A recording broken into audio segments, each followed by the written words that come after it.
പോലീസുകാർക്ക് രാത്രി പോലീസ് സ്റ്റേഷനിൽ ഡ്യൂട്ടി ചെയ്യാൻ പേടിയാണ്. ഒരു മനുഷ്യൻ എങ്ങനെയാണ് പ്രതികരിക്കുന്നതെന്ന് മനസ്സിലാക്കാൻ കഴിയാത്ത രീതിയിലാണ് നമ്മുടെ നാട്ടിലെ ലഹരിയുടെ പോക്ക്. ഒരു മനുഷ്യനെ സമീപിക്കുമ്പോൾ സ്വാഭാവികമായിട്ട് കള്ളു കുടിച്ചിട്ടുണ്ട് എങ്കിൽ മണക്കും നമുക്ക്, കഞ്ചാവ് വലിച്ചാലും മണക്കും, ബബിൾഗം തിന്നാലും മണക്കും. പക്ഷെ പുതിയ ലഹരി മണക്കില്ല. ഒരു സ്വഭാവത്തിലൊരു വ്യത്യാസം ഉണ്ടാവില്ല. ഇന്ന് ഞാൻ വരുമ്പോ കേട്ട വാർത്ത, വയനാട് ഞങ്ങളുടെ പ്രിയപ്പെട്ട ഒരു സുഹൃത്ത് ഈ ലഹരിക്കടിമപ്പെട്ട ഒരു പ്രതിയുടെ വെട്ടേറ്റ് കൈ മുറിഞ്ഞു തൂങ്ങിയതാണ്.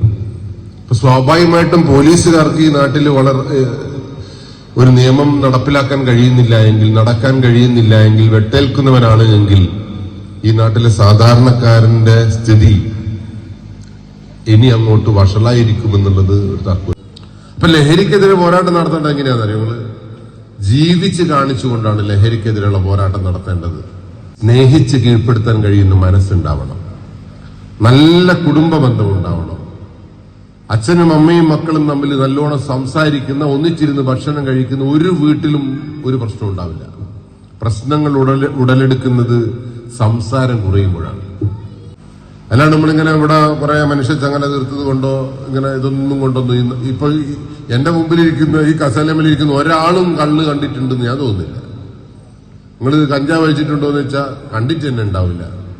അപ്പൊ സ്വാഭാവികമായിട്ട് നിങ്ങളാണ് എന്റെ മുമ്പിലിരിക്കുന്നത്. അപ്പൊ സ്വാഭാവികമായിട്ട് ഈ പോരാട്ടത്തിൽ നമുക്ക് എന്ത് ചെയ്യാൻ പറ്റുമെന്ന് ചോദിച്ചാൽ നമുക്കൊന്നും ചെയ്യാൻ പറ്റില്ല. എന്ത് ചെയ്യും? ഞാളും പോയി നാടാ കസേലമേൽ ഇരുന്നിന്.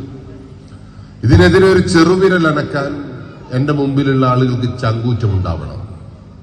ഈ കള്ളു കുടിക്കുന്ന ആളുകളും കള്ളു ഉപയോഗിക്കുന്ന ആളും MDMA ഉപയോഗിക്കുന്ന ആളുകളൊന്നും ഭീകരന്മാരൊന്നുമല്ല. ലഹരി മാഫിയ എന്ന് പറയുന്ന സാധനം ചൊവ്വയെന്ന് വന്നതുമല്ല. അവരൊക്കെ നമുക്കിടയിലുള്ളവരാണ്. കഴിഞ്ഞ ദിവസം നമ്മൾ തന്നെ കണ്ടു, ലഹരിക്കെതിരെ പോരാട്ടം നടത്തുന്ന ഒരുത്തനാണ് കഞ്ചാവ് വെക്കുന്നത്. അപ്പൊ സ്വാഭാവികമായിട്ടും ഒരു മനുഷ്യനെ ആർക്കും മനസ്സിലാക്കാൻ കഴിയുന്നില്ല. ഈ MDMA വെക്കുന്ന മനുഷ്യനെ നിങ്ങൾക്ക് മനസ്സിലാവുകയില്ല. അതുകൊണ്ട് ഇന്നു മുതൽ അവരെ മാറ്റി നിർത്തിക്കൊണ്ട് ഈ പരിപാടി മുന്നോട്ട് കൊണ്ടുപോകാൻ പറ്റില്ല.